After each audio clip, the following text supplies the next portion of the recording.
Voltamos com um palco único agora para tratarmos de um assunto que começa a ganhar espaço no debate nacional brasileiro. O processo de aprimoramento da Base Nacional Comum Curricular. Neste painel, uma pergunta central guiará a conversa. Na medida em que as normas aprovadas em 2017 e 2018 estabeleceram que o momento de revisão da Base Nacional Comum Curricular se aproxima, quais devem ser os direcionadores para este processo de atualização? Com isso, convidamos ao palco o César Calegari, presidente do Conselho Nacional de Educação, Charles Fadel, fundador e presidente do Centro de Redesenho Curricular nos Estados Unidos e ex-professor da Faculdade de Educação da Universidade de Harvard, Francisco Soares, ex-presidente do INEP e professor emérito da Universidade Federal de Minas Gerais, Kátia Schuaikart, secretária nacional de Educação Básica do Ministério da Educação, Kátia Smol, diretora executiva do Instituto Reúna e ex-secretária da Educação Básica do MEC. Bom, e para mediar esse painel, gostaria de convidar a presidente da AGEDUCA e repórter especial do Estadão, Renata Cafardo. Pessoal, antes da gente iniciar o painel, gostaria que o pessoal que está em pé aí, se movimentando, se acomodassem nas cadeiras para a gente poder dar início agora nesse próximo debate. Por favor, se você estiver em pé, em transição aí de uma cadeira para outra, se acomodem, fiquem à vontade para a gente poder dar sequência ao evento, ok? Muito obrigada.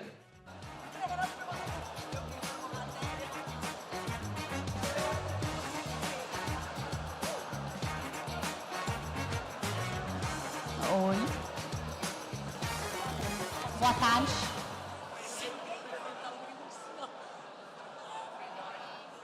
Oi, tudo bem? Oi, gente, boa tarde. Eu sou a Renata. Vou pedir para vocês se acomodarem e sentando, por favor. Inclusive o pessoal da mesa que está aqui papeando. Pessoal, vamos sentar.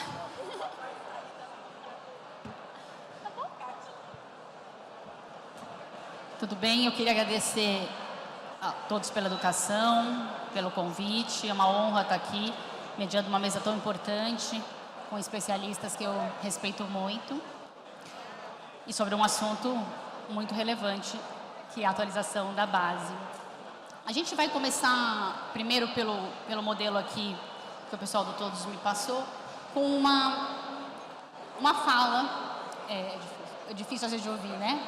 Não sei se eu falo mais baixo ou mais alto. Só o pessoal se acomodar um pouco, acho que vai ficar mais fácil. É uma fala do Fadel, de 20 minutos. E depois a gente vai passar para o debate entre aqui os brasileiros sobre a nossa BNCC. E ele depois volta no final para uma conclusão dele. Tá bom? Esse é o processo. Então a gente vai primeiro ouvir a fala do Fadel de 20 minutos. Acho que vai estar cronometrado aqui. E depois a gente vai debater entre nós. Ok? Okay. Ready? Quiet down, everyone. Okay. So I was asked to answer a few questions. And I'm going to do so in a very sharp way, very expeditive way. So, first question. Should the implementation be given more time? No. Because honestly, the implementation is going to take 5 to 10 years. And so there are so many things that need to change right now that we really need to talk about the changes first before worrying about implementation. So in a sense, the lack of implementation is good news in a way. Second question. Should specific areas be adjusted? Yes, but a lot more than just literacy. Literacy is just one of the many things that need to be addressed. And since you're going to do a serious second revision, you might as well get it right once and for all. Third question, lessons from the pandemic. Honestly, during the pandemic, no country was able to cover everything that was in its standards. What I was hoping that would happen is that countries would pay attention to how essential some of the line items in the standards actually were. So people reverted back to old standards without revisiting whether every line item matters, whether it's in mathematics or in history or whatever. There are plenty of fat in the curriculum that needs to be removed. And so the lesson from COVID is that not everything is critical, but unfortunately we didn't listen to that and we reverted back to the old ways very quickly. Fourth, amendments or supplementary documents. Please no, because that's when people lose track and start confusing things. If you're going to do a revision, do a clean revision with a complete new sets of documents and tell people to throw away the old ones. Rev control, very, very cleanly done. Fourth, should it be comprehensive or focus on specific elements? Well, I said comprehensive, but it really is both. So it has to be comprehensive in the sense that there are things that were not done the first time around, such as teaching modern disciplines. We talk about STEM, but we only teach math and science, for example. We want people to be aware of themselves and the social environment, but we don't teach social science. Entrepreneurship is the job of the future, but it's not mandatory. That's for the modern disciplines. Then the traditional disciplines need to be modernized. Why so much trigonometry and so little computer science? So, should there be a prioritization? Yes, absolutely. And that's what I've been saying. There are some things that matter more than others, and they need to be explained a lot better. The BNCC is broad. The BNCC is broad because it's a political statement. When you have a lot of people having to agree on something, you end up with vague documents. But the vague documents are not useful to teachers. So you've seen a lot of organizations like publishers and so on translate those vague recommendations into specificity. And I think it would be better if the BNCC itself took the time to have both the broad statements and the specificity. What are the best practices from other countries? This is the good news, bad news. No one has done a good job. You don't have to look at Singapore or Finland or anybody. No one has done a good job about this sort of thing. We have a report we did with Brookings showing that. So there's really everything to be done, you included. And the good news, we did this report a couple of years ago showing Brazil as #2 in creativity and #1 in courage among 50 countries we have looked at. More than 50 countries, you guys are showing up in the top 3 on 2 parameters. So believe in yourselves. It's not just the Nordic and Baltic countries that get everything. You have a lot of value you can bring. Really time to be proud of yourselves. And I was asked the final 2 questions here. The essential characteristics. I discussed this already earlier, modernizing and modern disciplines. However, in addition to that, of course, you have all the competencies in the framework like critical thinking, etc. Perfectly fine. But think for a second about the impact of AI. We have no idea where things will be in 15 years. The unpredictability of the world is at an all-time high and will continue. So how do you prepare a student to deal with unpredictability? Is by making them as adaptable as possible and to instill in them the desire and the necessity to continue learning beyond school and university. They have to constantly learn throughout their lives. We all do, but it's a requirement more than ever, and to do so systematically. And lastly, key transversal themes. Well, AI. AI is a huge theme that was not on the radar 7 or 8 years ago. It was already starting, but it was not in the consumer realm. And so the good news is that all the competencies that the BNCC identified at the time are more important than ever. That's the good news. So everything we've been saying for 20 years, organizations asking education to promote creativity, critical thinking, curiosity, etc., more important than ever. The bad news is that implementation is really hard, and the next version needs to not only pay attention to the 1% of the design, but the 99% of the implementation as well. Thank you.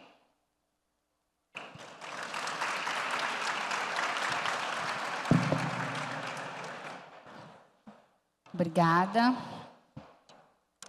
Espero que vocês tenham conseguido ouvir também.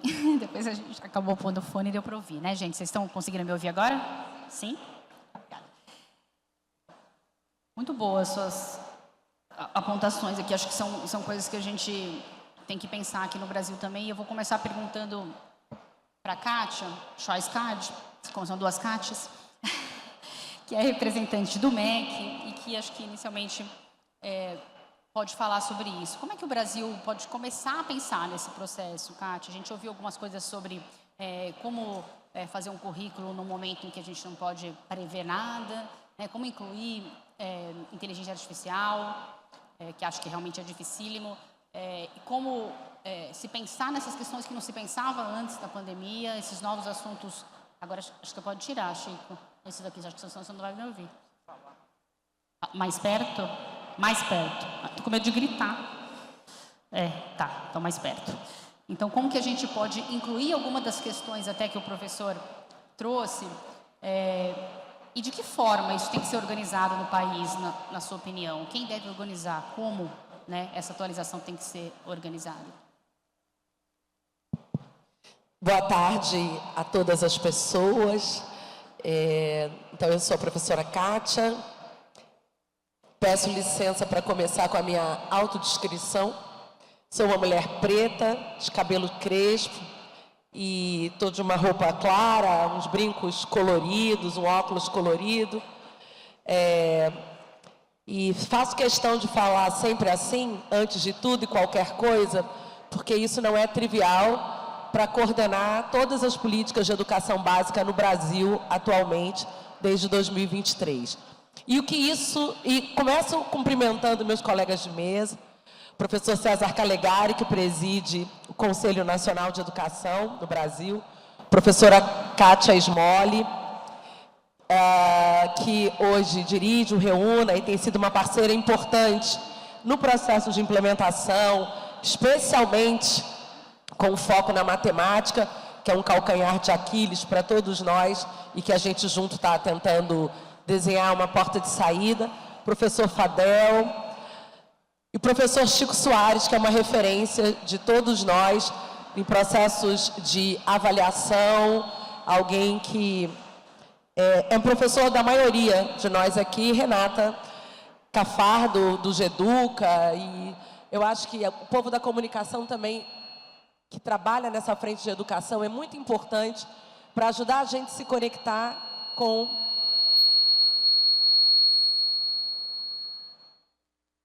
Posso? Posso? Posso. Obrigada. Eu acho que desligou. Não? Tá bom. Bom, obrigada. Eu acho que um primeiro ponto... Primeiro, assim... O que é que a gente entende por implementação, construção de currículo? Primeiro, definição de diretrizes curriculares, que eu acho que é o que a Base Nacional Comum Curricular pretendeu fazer e vem fazendo. a despeito de ter uma série de questões conceituais que são objeto de disputa, mas eu acho que tem um ponto forte em comum com todo mundo, e a gente não pode arriscar jogar isso fora, que é a tentativa de trazer para um país como o nosso, tão desigual, tão diverso, tão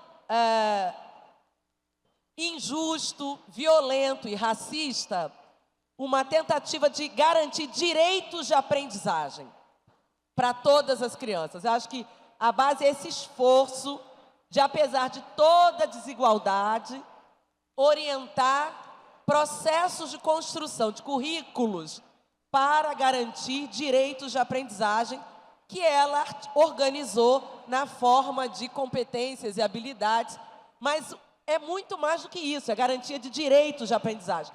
Então, essa disputa conceitual, a gente não pode se deixar levar por ela. A gente pode acabar jogando fora o bebê com a água do banho. Então, eu queria fazer essa distinção para dizer, olha, na minha opinião, já tendo sido secretária de município, agora na educação básica, uma revisão, ela é processual e permanente. Todo o processo de implementação é automaticamente, se ele é bem feito, acompanhado de processos de revisão permanente.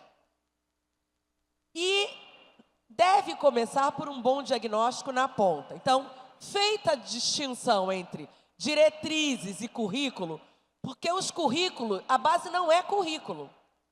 Os currículos, a partir da base, tentaram ser construídos por estados, municípios, alguns fizeram cópia e colagem de currículos estaduais, alguns pegaram o texto da base, copiaram e fizeram currículo e publicaram.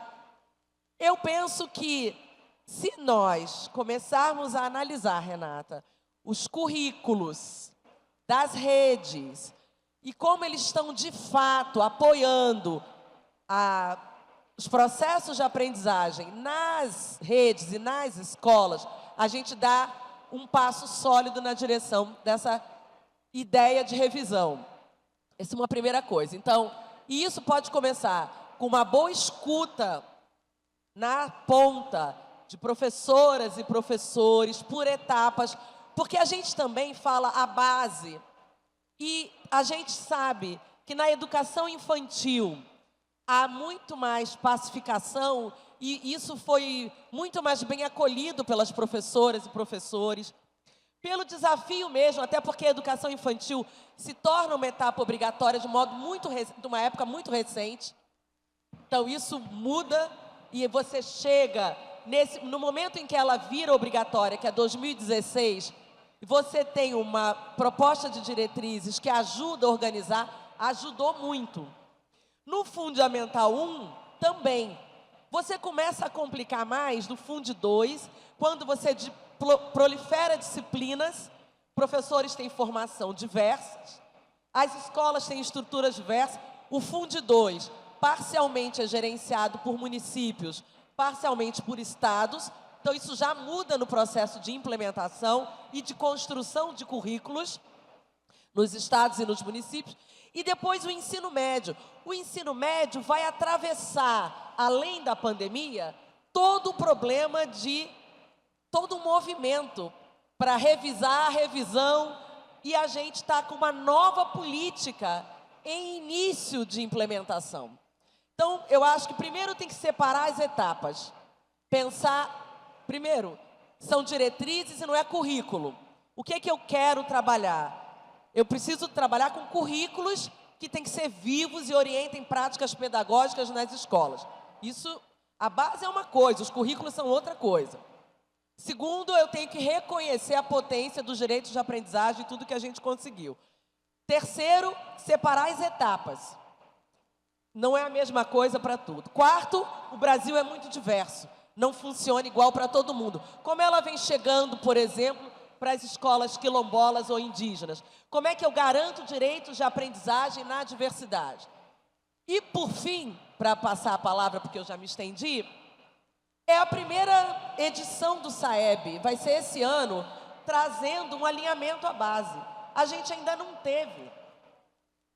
Por fim de tudo, eu acho que a gente tem um contexto político que inspira em todos nós que militamos pela educação básica um certo cuidado com processos.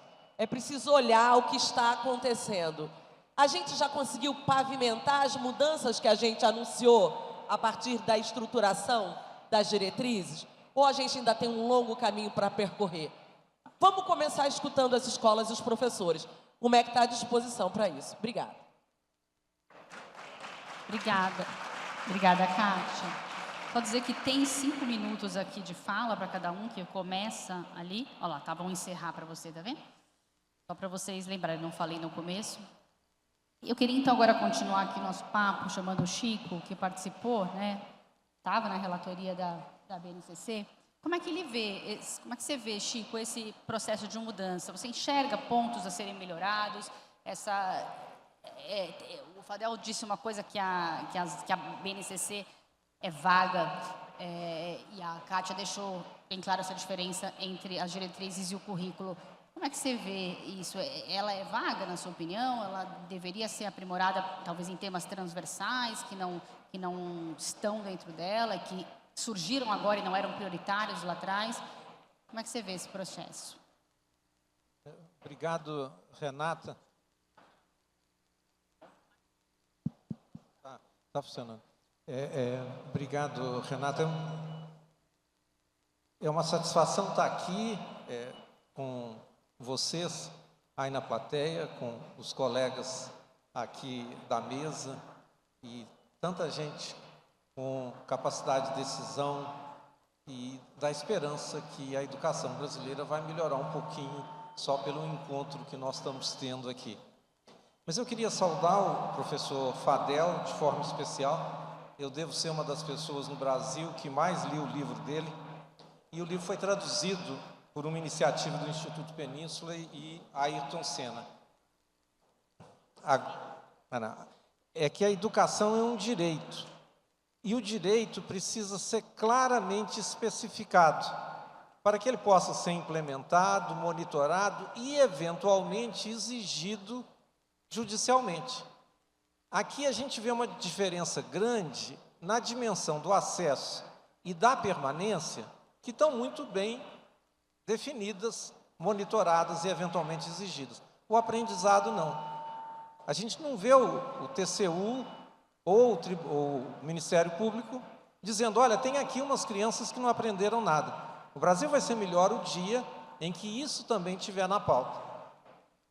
A BNCC, portanto, ela é uma especificação do direito de aprendizagem. Isso para atender o dispositivo constitucional, o 210, mas também tornar o direito palpável.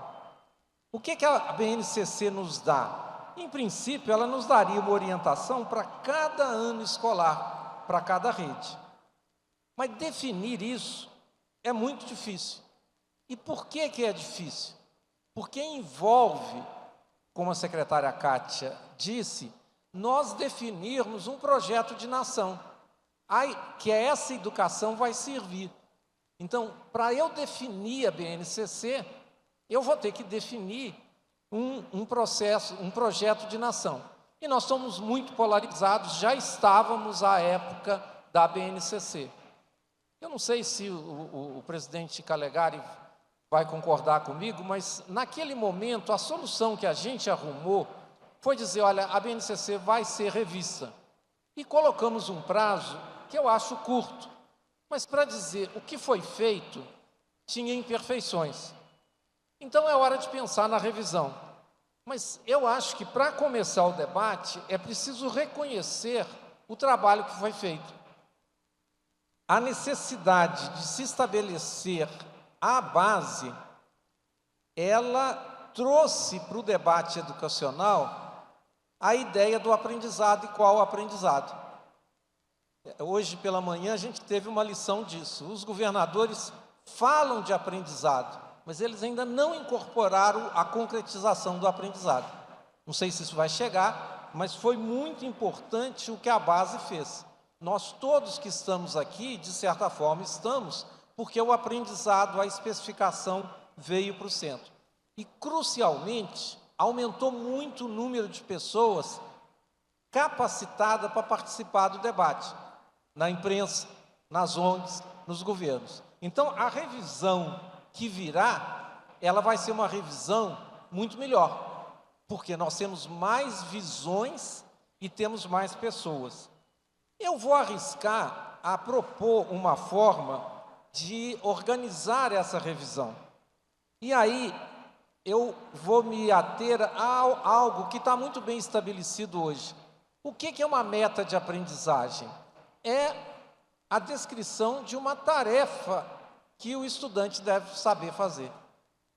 Nós não fizemos da primeira vez, e não podemos deixar de fazer da segunda vez, o que eu chamo do último quilômetro, que é pegar a especificação muito genérica e colocá-la no concreto.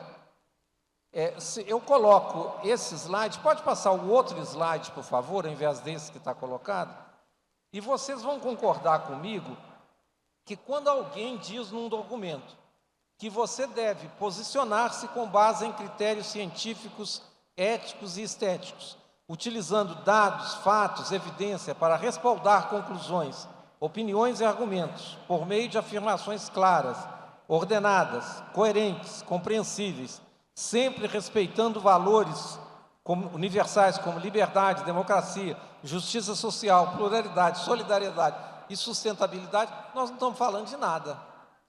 É tão genérico que perdeu.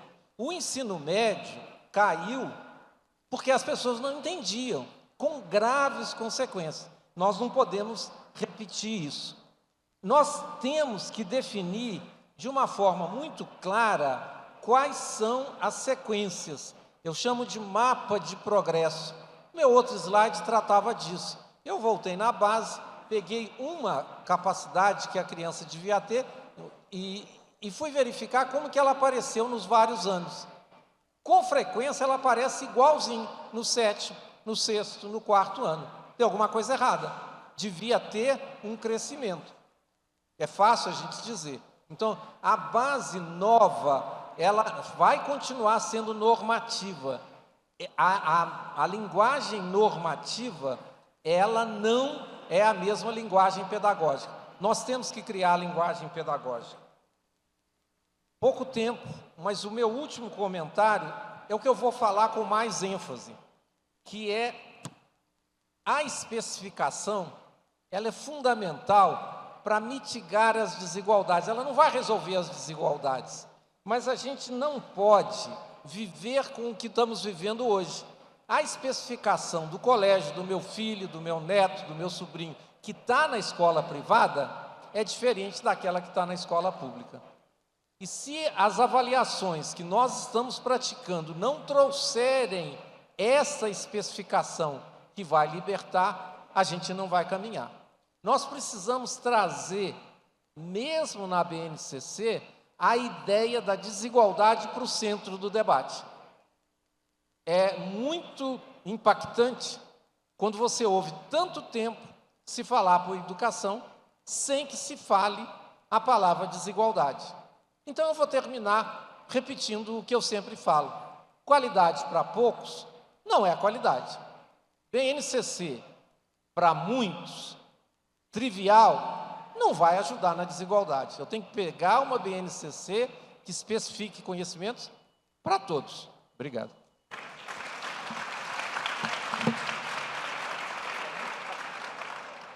Pouco tempo, né, Chico? O Chico sempre dando aula pra gente. Obrigada, viu? Sim. Eu vou chamar agora a Kátia Smolli, do debate. Kátia, eu queria saber, primeiro, se você concorda com o Chico está dizendo aqui, de que a base é genérica, deveria ser um pouco mais específica. E depois trazer um tema que eu sei que é muito caro para você, que é a matemática. Então, como é que você vê a matemática na BNCC? Até o Fadel também comentou, para que tanta trigonometria e não, acho que era algo de tecnologia? Como é que você vê a mudança que poderia ser feita com relação à matemática? Bom, boa tarde, obrigada. Uma honra estar aqui com tantas pessoas que estão na luta pela educação brasileira há tanto tempo, tanto aqui sentadas comigo, né, presidente César. Agradecer as contribuições do professor Fadel. Eu queria, Renata, talvez começar a responder para você. Primeiro, imagina que eu vou discordar do Chico, porque ele pensa e nos inspira a pensar nas questões de equidade, de direitos. Minha primeira conversa com o Chico foi sobre direitos, né, Chico? E sobre matemática. E eu queria fazer uma fala retomando a conversa dos governadores. Quando o governador, e aí também vi por aí o secretário Renan Ferreirinha, e eu queria dizer o seguinte: a base criou um movimento nesse país. E o movimento foi justamente falar de aprendizagem. Talvez nós não estejamos falando como deveríamos, com todos os detalhes, mas ela criou esse movimento. Quando o governador Helder, o governador Caiado, depois quando nós vamos ouvir a fala do secretário Padula, o Pará não vai para um outro estágio sem currículo. Foi uma das primeiras coisas que a equipe da secretaria fez, realinhar o currículo. A secretária Kátia sabe que nós estamos pensando a recomposição de aprendizagens. Não se faz recomposição de aprendizagens sem olhar o currículo. Então, a base traz essa sustentação. E a base, a despeito de eu discordar de alguns pontos, eu acho que a base tem muitas virtudes que a gente não pode esquecer. Eu concordo que as habilidades não estejam no melhor desenho, inclusive para a matemática. E isso cria uma série de desafios para definir avaliação, formação de professores, material didático. Mas uma virtude da base é que ela foi feita para a educação básica e ela traz um sentido de progressão. Apesar de você não conseguir mapear uma habilidade com tanta diferenciação, existe uma progressão e qualquer revisão precisa manter isso, né? A outra coisa que eu acho que, retomando até um ponto da fala do professor Fadel, é que a base foi muito ousada quando ela traz um equilíbrio entre aspectos da aprendizagem cognitiva e do desenvolvimento integral. Então, hoje, se a gente discute educação integral na escola das adolescências e tudo que está sendo feito nos próprios currículos, nós estamos falando de base nacional comum curricular. Eu não acho que a base não tenha uma implementação feita. Ela pode não ter a melhor implementação. Mas o Ministério da Educação considera a base para fazer o Programa Nacional de Livros Didáticos. Os estados e municípios consideraram a base para fazer os seus currículos. Aliás, se tem um mérito que eu vejo na base, foi todo o movimento de regime de colaboração que ela criou. Havia um foco antes e um foco muito diferente depois. Então, numa revisão, a gente não pode ignorar todas essas coisas, né, Cecília? Porque nós fizemos muitas coisas junto com os estados e municípios. Então, eu acho que tudo vale melhoria. E eu queria retomar um aspecto que o professor Fadel fala, olha, ninguém acertou de primeira e ninguém teve o sucesso absoluto em todos os currículos. Mas as pesquisas mostram que países que têm tradição de estar fazendo currículos nacionais há muito tempo, como é o caso da Coreia do Sul, por exemplo, que desde de meados de 1950 faz currículos, você tem algumas coisas para aprender. Primeiro, não se faz revisão sem dados, né? O prefeito João Campos falou de dados e nós precisamos olhar para isso também para a base. Existem muitas pesquisas que foram feitas. O Movimento pela Base fez pesquisas, o Ministério da Educação fez pesquisas, nós precisamos juntar isso tudo, porque não é assim, não tivemos nenhuma implementação. Alguma implementação existiu. O que precisa é ver onde é que ela está falha, o que é que podia ser melhor, para nós não corrermos o risco de achar que vamos começar do zero. Eu acho isso um desafio, começar do zero, né? Outra coisa que eu acho bem importante é que nenhum processo é feito de uma hora para outra, em um ano. Acho que essa lição nós temos da própria base. A base levou muito tempo para ser construída e ela não vai ser revista desse ano para o próximo, né? Estou vendo a professora Raquel ali, que também está fazendo um trabalho de recomposição da educação do Rio Grande do Sul. Todo o foco é currículo, e esse currículo está centrado na base. Então, mudar de uma hora para outra, sem considerar isso, eu acho muito desafiador. E todas as áreas do conhecimento precisam de uma revisão. Se eu pudesse dizer uma coisa para a matemática, eu tiraria uma lição da pandemia. A pandemia nos ensinou que nós não precisamos de coisas tão extensas. Nós precisamos de coisas focais, de coisas que sejam alavancas para a aprendizagem. Então, essas alavancas para a aprendizagem precisam ser consideradas na revisão. Daí eu queria complementar o Chico. Não é só o tamanho da habilidade, não é só a redação, mas é também a escolha. Nós podíamos aproveitar a pandemia e na revisão pensarmos se de fato precisamos de uma base com mais de 600 páginas. Era isso que eu queria dizer por enquanto. Obrigada, Kátia. Na segunda fala, se quiser, você pode especificar um pouquinho mais essa questão aí da matemática, que eu vi que você falou um pouquinho. Você pode, na segunda vez, vai ter uma segunda fala de todo mundo, você pode falar um pouco mais se você quiser. Vamos deixar o Calegari falar um pouquinho também. Calegari, você está com fone, você está me ouvindo bem? Você está querendo tradução para inglês do que eu estou falando? Mas acho que não sei se com o fone é pior. Acho que com o fone estava pior, não estava? Está melhor agora? Não dá? Tá.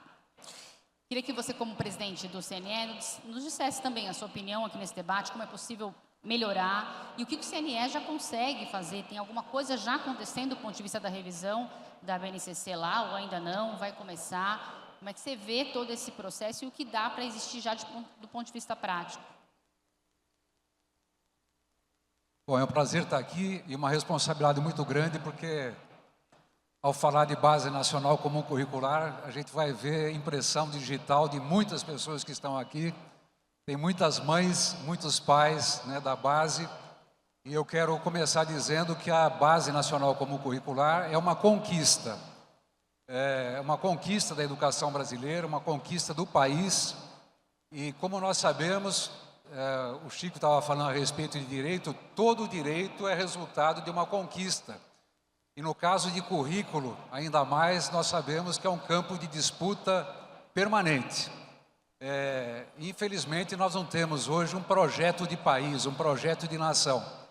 Mas a Base Nacional Comum Curricular, né, que transitou na sua construção por diferentes períodos governamentais e continua transitando em diferentes períodos governamentais, ela, volto a dizer, é uma conquista importante, porque ela é uma ousadia no sentido de enunciar os direitos e objetivos de aprendizagem. Nós sabemos que direito é uma construção humana, e para que ele seja considerado direito, ele precisa ser enunciado. E uma vez enunciado, na forma de lei, na forma de norma, enfim, na forma de várias formas de enunciação, ele precisa ser implementado.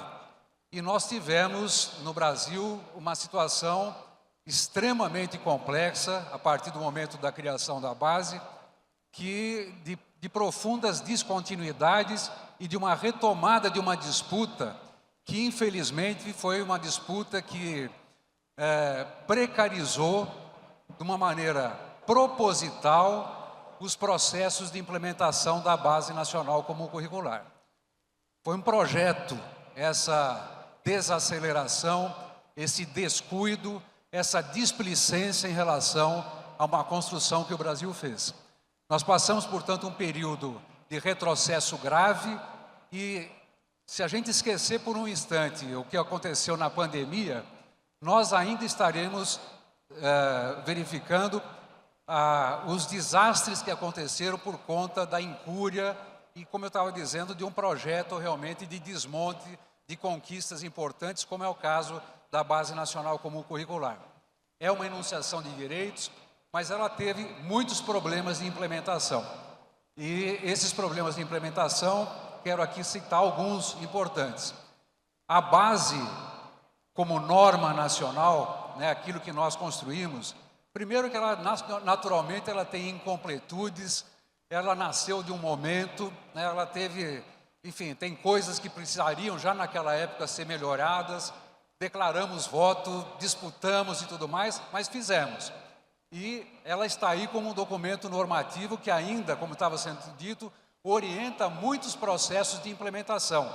Os livros didáticos, sistemas de avaliação, materiais didáticos, muita coisa na área de formação de professores, que é um ponto fundamental. Mas o que nós tivemos concretamente é uma perda de oportunidade para que um documento que foi endereçado para os sistemas de ensino e não necessariamente para as escolas, para as professoras, para os professores, porque a base nunca se pretendeu a ser currículo, nem currículo único, nem currículo mínimo.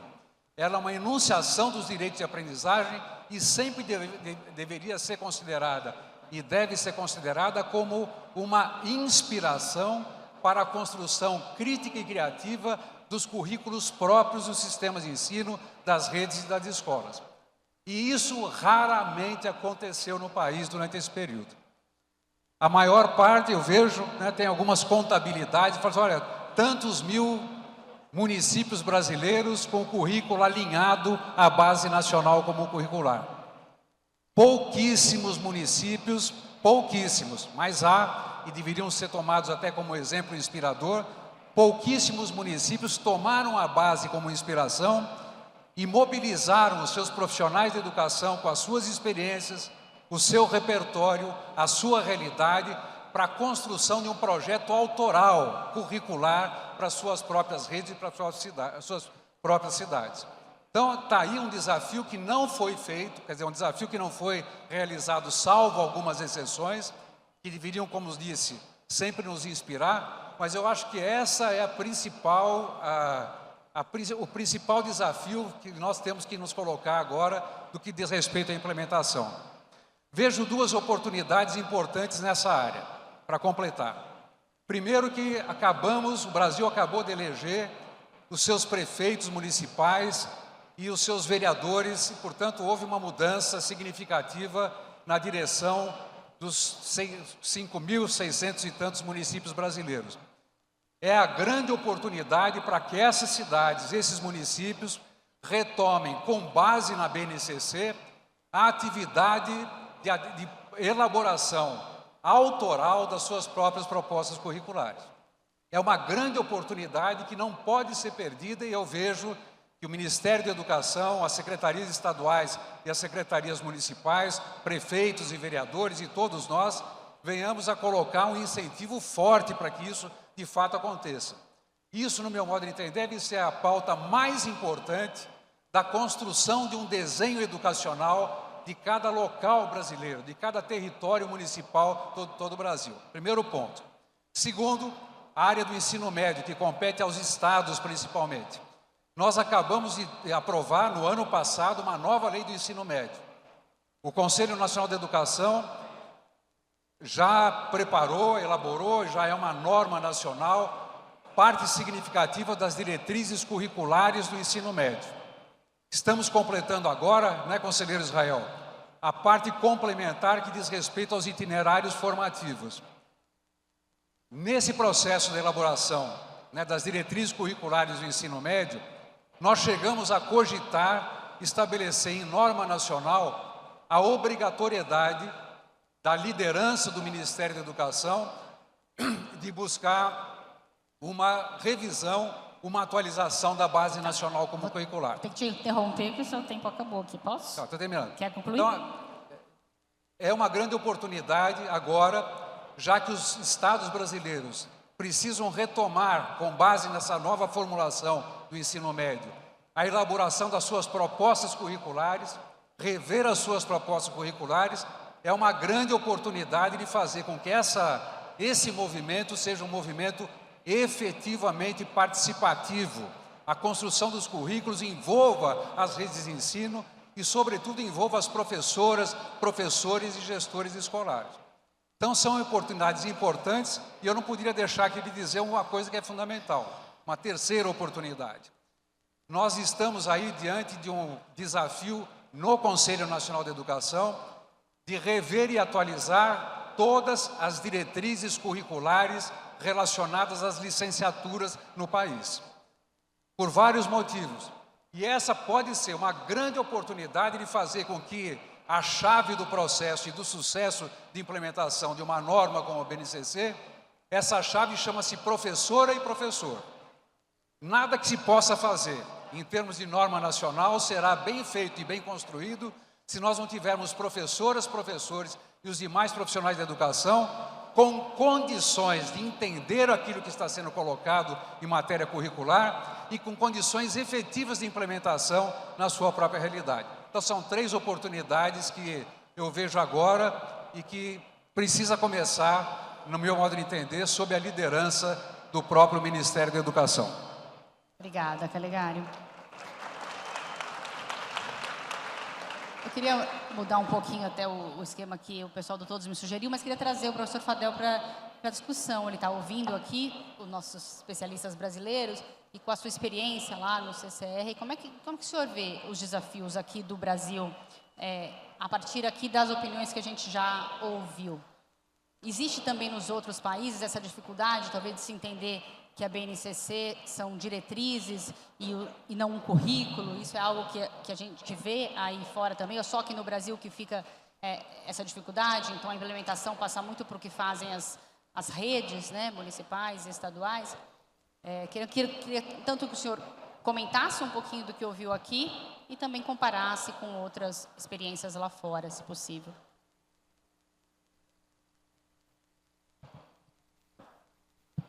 Okay, thank you. Thank you all. So, because of the audio problems, I didn't start my section properly enough. I wanted to say that, first of all, I'm a huge admirer of Brazil.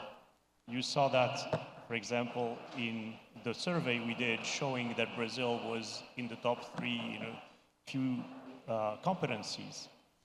I really think also that the major upheavals in the world are going to benefit Brazil.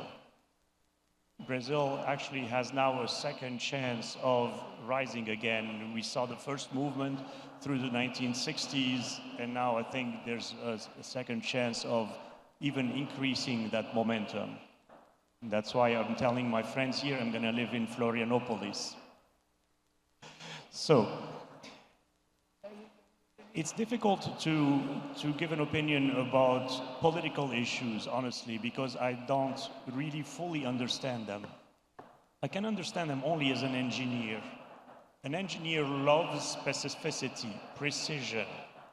I think education loves too many words and not enough specificity. And by losing specificity, you lose the fidelity of implementation.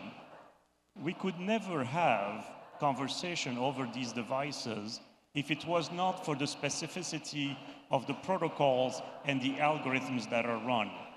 So if you want to have an at-scale implementation that actually works, you cannot, I'm sorry to say as a friend, you cannot leave these as just guidelines. They have to be with a serious implementation behind them, with highly detailed curriculum, which also identifies which areas of the curriculum need to be locally controlled for contextualization, and which of the other 80% is common to everybody around Brazil. You have to have the balance between the imposed part and the contextual part. Not everything has to be left to the choice all the way down to the teacher. That's a recipe for no implementation and complete disaster in terms of quality. So I'm saying this very plainly as an engineer would, forgive me for that, but that's really my honest opinion. Other countries are trying to do that, like Singapore, like Finland, like Korea. It's just that they have their other problems to deal with. In Korea, it's the Hagwon system where kids go to school until midnight. In Singapore and partially Finland, because of their results on PISA, they feel so good about themselves that they have shut themselves out from the external world, and they think they've done it all, and they don't need any help. At least you have the open-mindedness to listen and hopefully internalize the advice of friends like me and understand the need to be very precise in the implementation. Lastly, two things, quickly. One, inequality. We all hope that education is going to solve all the problems of the world. I'm sorry. Out of all the things that happen, you don't solve inequality just through education. There's a question of income redistribution and things of that nature that are social and political in nature. Education is dealing with effect size number 20 on the Pareto chart. That's not going to solve the inequality issue. It's a component of it, but the inequality issue needs to be solved by the higher elements on the Pareto chart, meaning redistribution of income, first and foremost. Lastly,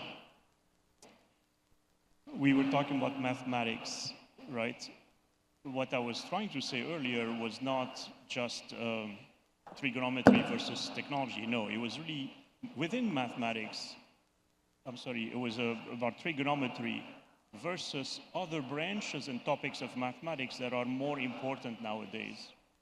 So, for instance, sine, cosine, tangent, very important. Arc-secant? No. So let's spend that kind of time on, for example, data science, statistics and probabilities, and discrete and computational mathematics. So that's the modernization that I'm asking for in every discipline, including mathematics. And yes, everything we have said here implies significant professional development for the teachers. Significant. Significant. I'm going to say it again. Professional development for everything in the BNCC and everything beyond. And finally, if your resources are constrained, I don't understand why each state has to have a department that doesn't share a lot more working with other departments on what is core and common to everybody, the 80% that is common to everybody, and then spend your own resources on the things that are specific to your state. I mean, sorry, but I see this everywhere in education. You would not see this in industry. Thank you all.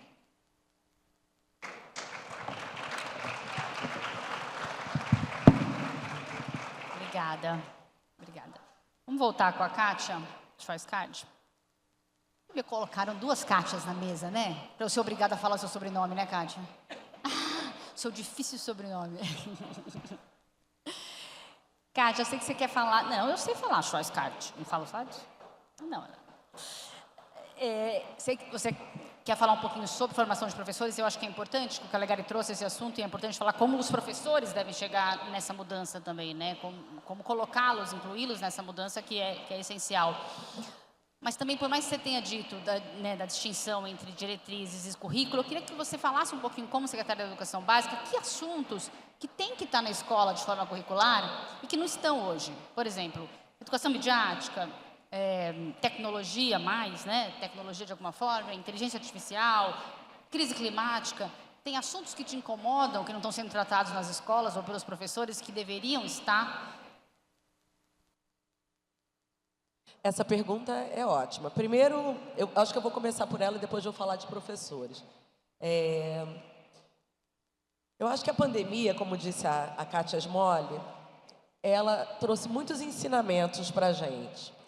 Primeiro, a gente fala, bom, eventos extremos, mudanças climáticas,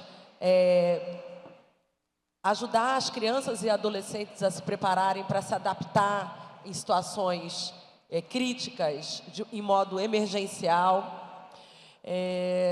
Mas com a pandemia, o que a gente entendeu? Todo mundo viveu a mesma tempestade, mas nós não fomos no mesmo barco. Teve gente de iate com ar-condicionado e 5 suítes. e teve gente de canoa, motor 15 ou remo, tirando água com a cuia, como se fala na minha região. Isso se reproduz no conjunto das escolas do Brasil. Então, você fala, uma coisa era eu, secretária de Manaus, outra coisa é eu olhar a educação básica no Brasil. Eu concordo muito, a implementação ela está em franco desenvolvimento. Tem muitos aprendizados. Ela revelou a possibilidade de construir currículos locais que incorporassem a potencialidade do conhecimento dos professores, do território, na estruturação do currículo, currículos vivos que passaram a ser orientadores de processos pedagógicos. Isso aconteceu em muitos lugares. Não foi igual para todo mundo. A gente não sabe exatamente como se deu no chão das escolas. O que a gente sabe é estados que conseguiram fazer uma proposta e alinhada, municípios que conseguiram. Mas, muito mais do que isso, a gente não sabe. Acho que esse é um momento da gente tentar entender isso. Eu acho que nós do Ministério, com as políticas que nós estamos desenhando, todas elas alinhadas à base, seja a alfabetização, seja a ampliação da jornada em tempo integral, que tempo integral não é só ampliar a jornada, é eu trabalhar integralmente, e isso implica um currículo com vários direitos de aprendizagem sendo trabalhados ali, reconhecidos. Tudo isso eu acho que a gente vem fazendo em todas as políticas. A questão da conectividade. Como é que eu vou falar de processo de implementação, por exemplo, ou de educação digital, letramento digital, quando eu tenho mais de 45% das escolas brasileiras que não têm uma conectividade para fins pedagógicos? Não tem. A gente está nesse trabalho. Nível 4 e 5, hoje estamos 51% das escolas. Então, para nós do Ministério, são muitas coisas que têm que ser feitas simultaneamente. Mas nós, esse ano, do ano passado, já era para estar implementada a BNCC Computação. O ano passado, nós conseguimos aprovar na CIF, na Comissão Intergovernamental do Fundeb, que os estados e municípios precisariam apresentar o alinhamento dos seus currículos. Isso já era para estar feito desde 2020, a gente está cobrando agora, 4 anos depois, entende? A gente está no processo ainda de muitas coisas. Eu acho que tem gente muito avançada em relação à inteligência artificial, dialogando com currículos. O Piauí fez até uma disciplina para todos os níveis. E tem gente que ainda não conseguiu organizar minimamente quais as competências dos professores para lidar com esse universo, que não é só o meio digital, né? É visão crítica, como é que eu uso aquilo como mediação da produção do conhecimento. Por fim, eu queria falar sobre a coisa de professor. Quando, na provocação e seguindo a minha concordância com o Calegari, eu acho que para falar de revisão, no sentido estrito, porque no sentido lato, eu considero que ela está sempre em revisão. Essa é a minha opinião, mas é o meu posicionamento epistemológico. Mas no sentido estrito, eu tenho que enfrentar a formação inicial dos professores. Nós chegamos num limite. Tudo está com a gente na educação básica. Tudo está com a gente. Tudo está na escola. Tudo. Mas o principal sujeito, mediador da produção de um conhecimento que pode tornar o currículo vivo e ativo, que são os professores e as professoras, uma parte da metade, 50% está perto de se aposentar. Estamos querendo atrair professores. Como é que a base, como diretriz, está sendo trabalhada nas universidades que formam os professores? Isso precisa ser enfrentado. Então, eu acho que tem um debate aí, o Conselho está com esse desafio de enfrentar essa discussão junto às licenciaturas. As licenciaturas também não são iguais. Uma coisa é a licenciatura de matemática, de química, de física. Outra coisa é a licenciatura em educação, a pedagogia. São universos muito diferentes. Eu acho que esse é um ponto que a gente ainda tem que avançar e que impacta muito a implementação das diretrizes propostas pela base. Obrigada. Acho que eu até vou chamar a Kátia Smolli, então, para esse debate de professores. Kátia, se você quiser complementar com o que você estava querendo dizer sobre matemática e não concluiu, até comentando o que o Fadel falou. E também essa questão dos professores, como trazer os professores para isso na formação inicial, né? Porque também não adianta nada a gente ter uma boa diretriz se os professores não estão sendo formados para isso, né? Olha, é super desafiador, né? Não sei onde está o Haroldo, mas ele diz assim, enquanto a gente não resolver professor, é difícil fazer, de fato, as mudanças. E aí eu queria retomar um ponto da fala do professor Fadel a respeito das coisas que são inovadoras, né? O Brasil tem o desafio de que, e eu quero dizer que eu sou professora, valorizo demais, nós não mudamos as coisas sem os professores, mas eu tenho duas questões. A formação do professor inicial e continuada, ela é muito relevante, porque eu posso colocar as questões de inteligência artificial, posso colocar as questões mais atuais do ensino de matemática, e eu tenho professores que não sabem ensinar as 4 operações na escola, e isso é um desespero, né? Então, na minha visão, um movimento curricular, ele sempre vai no equilíbrio da evolução do próprio país. Ele tem que ter régua alta, nós temos que ter uma meta alta, porque se nós dissermos, olha, eu não posso colocar a mediação da inteligência artificial ou do pensamento computacional, porque os professores ainda têm dificuldade com os conceitos mais convencionais da matemática, eu nunca chego lá.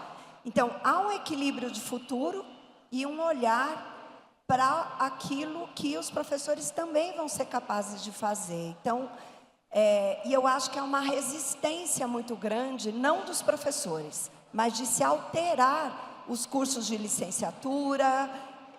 Desejo sorte para o nosso querido Calegari, porque mexer com diretrizes de formação de professores, Kátia sabe, Chico sabe, não é uma coisa simples, porque há uma resistência de quem forma. Então, nós precisamos quebrar essas resistências para que uma base futura, com altas expectativas maiores, inclusive, do que essas, sem o professor não vai. A outra coisa que eu queria dizer é que eu acho que, num processo de revisão, eu adorei estar aqui ao lado de uma visão de engenharia, porque, como pessoa da matemática, eu sou muito fissurada em processos. Eu acho que processos são muito importantes. Nós só estamos aqui falando de como deveria ser, porque nós já fizemos. Mas eu acho que teve algo de errático no jeito que nós fizemos. Nós fomos fazendo a base com uma parte de conhecimento, uma parte de intuição. Então, é natural que, ao falar sobre alinhamento com a base, quando você não tem definição do que é estar alinhado com a base, fica muito difícil. Quando eu saí do MEC, quando eu estava no MEC, eu comecei a fazer uma pergunta para muitas pessoas. O que é estar alinhado com a base? Cada um tinha a sua resposta. O Instituto Reúna depois, junto com o SEMPEC e com o Movimento pela Base, nós fizemos um exercício enorme de fazer uma pesquisa de consensos e dissensos a respeito de alinhamento. E nós tínhamos, eu posso garantir, a pesquisa é pública, muito mais dissensos do que consensos. Então, para isso que o Calegari está falando acontecer, de eu poder ter um lugar que faça o seu currículo entendendo o que é estar alinhado com a base, num processo de revisão da base, não basta eu dizer, vamos colocar inteligência artificial, vamos tirar trigonometria e colocar um outro componente da matemática mais atualizado. Eu preciso ter algumas respostas. Eu preciso ter um documento que diga o que é revisão, como essa revisão vai ser feita, com que prazos ela será feita. É quase um blueprint para você saber o que é que vai acontecer. E depois você precisa ter clareza desse alinhamento para orientar as redes. Eu acho que eu sou uma das poucas pessoas desse país que leu praticamente todos os currículos estaduais, os municipais não, mas os estaduais, da educação infantil ao ensino médio. Eu posso dizer que tem muita coisa autoral, porque eu li, acompanhei esse processo. Mas se não tem mais coisas autorais, é porque nós não dissemos para as pessoas como é que se faz um processo autoral. E aí eu quero concordar com o Fadel. Eu não acho que tem que ser nem uma camisa de força, mas eu também não acho que tem que ser cada um faz o seu com a interpretação que quiser. Porque senão nós não temos por que ter uma base nacional comum curricular. E aí eu vou voltar para a matemática. Quando eu dava aula e eu saí da universidade para ir para ser professora, eu perguntava para as pessoas, o que é que eu tenho que ensinar? E as pessoas diziam, olhem o livro. E quando eu olhava o livro, 3 livros diferentes traziam coisas diferentes. E eu sou professora de ensino médio. Ensino médio é a área mais conservadora da matemática que existe. E mesmo assim tinha muita diferença. A gente não pode deixar isso acontecer nesse país, porque o que é direito é direito. Eu posso aprender mais, eu não posso aprender menos. Obrigada, Cátia. Aproveitar e chamar o Calegari.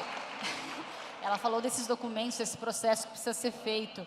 No CNE, provavelmente, né, Cátia? Seriam esses processos, esses documentos que você está dizendo, que precisam começar a indicar os processos, teriam que vir inicialmente do CNE. Então eu pergunto até novamente para o Calegari, como é que está isso, esses processos? O senhor acha que nós estamos no momento que é possível começar isso, começar esse ano, começar ano que vem?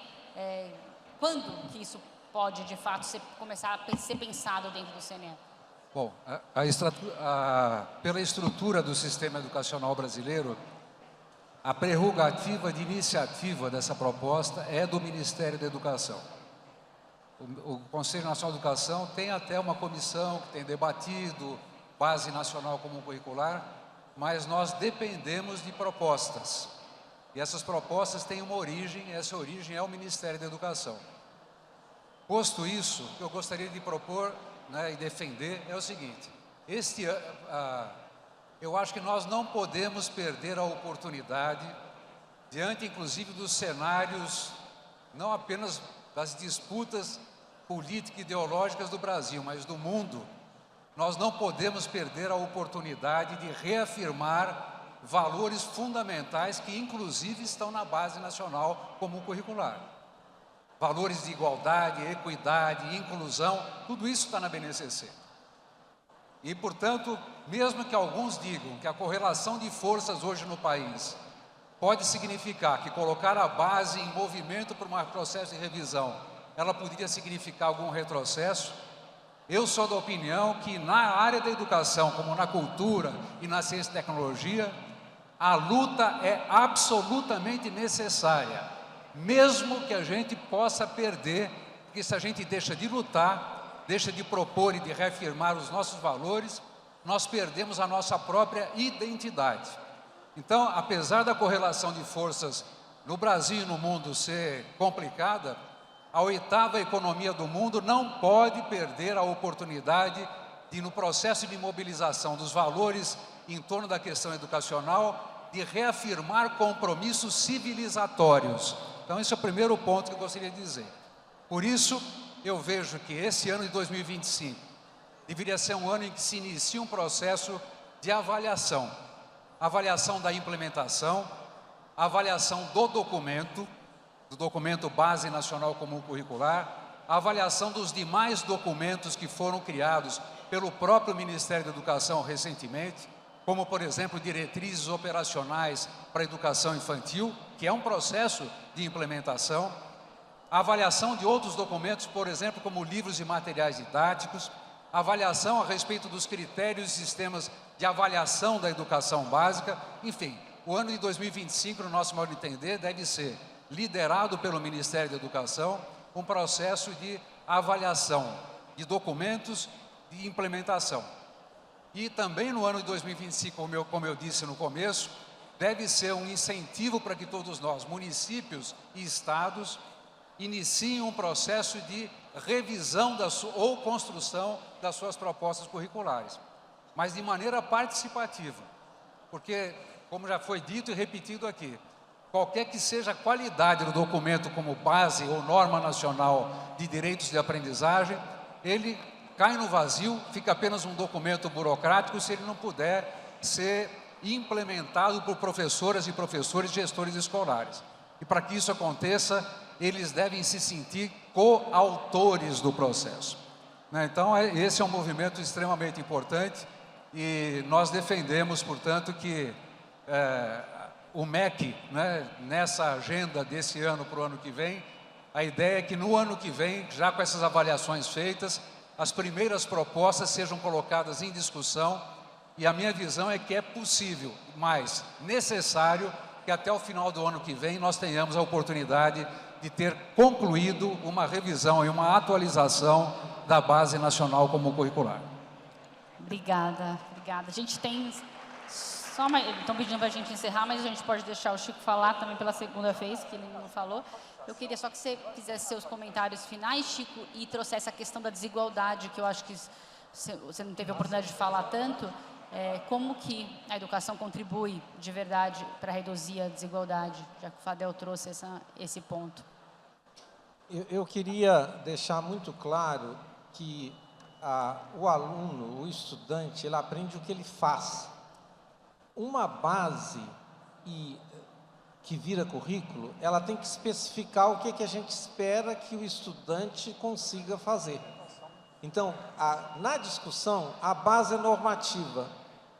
Eu usei uma expressão do último quilômetro, os meus colegas usaram a expressão do currículo. O currículo, ele tem que pegar a base e concretizar a base. Para isso, a gente precisa, nesse processo que eu concordo, de revisão, ouvir mais, ouvir de forma organizada, mas ouvir mais. Mas no processo de construção da expressão pedagógica, é absolutamente fundamental ouvir quem vai fazer. Eu vou usar um exemplo que eu estou muito envolvido, que todo mundo entende. O direito mais importante é o direito de aprender a ler, porque depois, com ele, você vai ler para aprender. Mas a pessoa vai ler em diferentes lugares para aprender textos diferentes. Lá em cima, cá embaixo, no meio, nós vamos utilizar textos que são culturalmente relevantes para aquela situação, mas que têm a complexidade que leva ali. Então, essa dimensão de participação é muito importante. Tem no nosso meio a ideia, não, a solução boa é a solução escalável. Olha, nós temos que dizer que o escalável não precisa ser a padronização e a trivialização. Quer dizer, nós estamos vivendo um problema sério no caso do Brasil, e eu volto aí a partir da desigualdade, que é a ideia da trivialização. Quando eu pego a nossa avaliação e vejo o que nós estamos esperando do estudante brasileiro da escola pública, eu vejo que nós estamos esperando muito pouco, comparado com o que se espera nos outros lugares. Quando eu estou falando de desigualdade, eu estou falando de desigualdade no aprendizado. O que a nossa criança é capaz de fazer, é capaz de ler, é muito menor do que a pessoa de nível socioeconômico diferente ou de outro país. Quer dizer, o professor Fadel falou da desigualdade no sentido lato. Eu estou preocupado com a desigualdade no sentido estrito. Não é razoável imaginar que uma criança, seja ela quem for, ela não pode ler e aprender e ler textos. Esse é o grande direito. As bases é para isso, é para garantir esse direito. Nada tão complicado, né? Mas muito necessário. Obrigada, obrigada, Chico, obrigada, Kátia, Fadel, Kátia, Calegari e a vocês que nos assistiram. Obrigada, desculpa estender um pouquinho o tempo.